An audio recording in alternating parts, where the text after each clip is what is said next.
4-5 দিনের মধ্যে নির্বাচনের তারিখ ঘোষণা হতে পারে। আপনারা কি মনে করেন যে আসলে হতে পারে কিনা বা সম্ভাবনা কতটুকু দেখেন?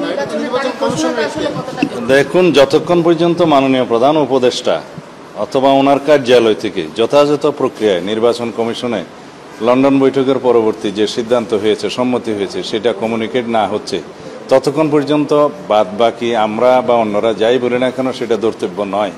আমি আশা করব এই সময়ের ভিতরে মাননীয় প্রধান উপদেষ্টা সুস্পষ্ট একটা ঘোষণা দেবেন জাতির উদ্দেশ্যে নির্বাচন সংক্রান্ত, এবং নির্বাচন কমিশনে সেটা যথাযথ প্রক্রিয়ায় তিনি কমিউনিকেট করবেন তার মেসেজটা। বাংলাদেশের মানুষ, জনগণ অভিপ্রায় ব্যক্ত করেছে যেন রাষ্ট্রীয় কাঠামোর সংস্কার সাধিত হয়, সংবিধানের গণতান্ত্রিক সংশোধনী হয়, গণতান্ত্রিক সংস্কার হয়, এবং তার মধ্য দিয়ে আমরা একটা শক্তিশালী গণতান্ত্রিক রাষ্ট্র বিনির্মাণ করি আমাদের ভবিষ্যৎ প্রজন্মের জন্য।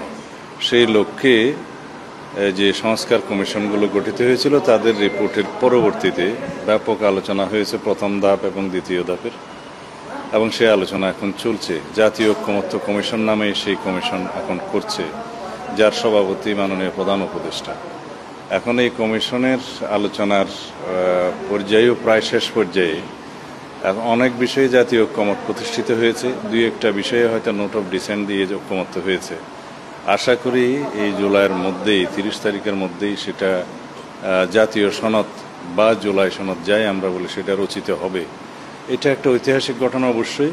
স্বাধীনতা পরবর্তীকালে যেহেতু স্বাধীনতার যে মূল মন্ত্র সেটা জাতি অর্জন করতে পারে নাই, পরিপূরণ করতে পারে নাই, মুক্তিযুদ্ধের চাহিদা এবং জনমানুষের চাহিদা পূরণ করতে পারে নাই, অভিপ্রায় হয়তো পরিপূর্ণভাবে পূরণ হয় নাই। সেই জন্য এবার আমরা আশা করি যে জাতীয় ঐক্যমত্য কমিশনের মাধ্যমে যে সংস্কারগুলো, আইনি সংস্কার, সাংবিধানিক সংস্কার এবং রাষ্ট্র কাঠামো সংস্কারের যে প্রস্তাবগুলো ঐক্যমতের ভিত্তিতে গৃহীত হচ্ছে, এবং সেটা বাস্তবায়ন হলে অবশ্যই আমরা আমাদের কাঙ্ক্ষিত, আমাদের শহীদের রক্তের আকাঙ্ক্ষা এবং প্রত্যাশা অনুযায়ী, জনপ্রত্যাশা এবং জাতির আকাঙ্ক্ষা অনুযায়ী আমরা সেই রকম একটি রাষ্ট্র, সমাজ কাঠামো এবং সরকার ব্যবস্থা বিনির্মাণ করতে পারব।